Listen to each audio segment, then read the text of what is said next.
தமிழ் வாழ்க, தமிழர்கள் வாழ்க வளமுடன். கில்லர் இருமல் சிரப் பிரச்சனையில் உள்ள தமிழ்நாடு நிறுவனத்தின் செயலி உரிமம் ரத்து செய்யப்பட்டது. நாடெங்கும் பல குழந்தைகளின் உயிரிழப்புக்கு காரணமான கோல்ட்ரிப் இருமல் மருந்து தயாரித்த ஸ்ரீசன் பார்மா நிறுவனத்தின் உரிமத்தை தமிழக மருந்து கட்டுப்பாட்டுத்துறை முழுமையாக ரத்து செய்துள்ளது. தமிழக அரசு முழு மாநிலத்திலும் உள்ள மருந்து உற்பத்தி நிறுவனங்கள் அனைத்திலும் விரிவான ஆய்வை நடத்த உத்தரவிட்டுள்ளது.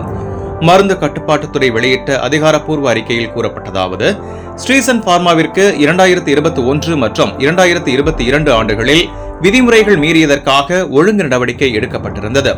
இதையடுத்து ஸ்ரீசன் பார்மா நிறுவனத்தின் உரிமம் முழுமையாக ரத்து செய்யப்பட்டு அதன் உற்பத்தி செயல்பாடுகளை நிறுத்தும் உத்தரவும் வழங்கப்பட்டுள்ளது.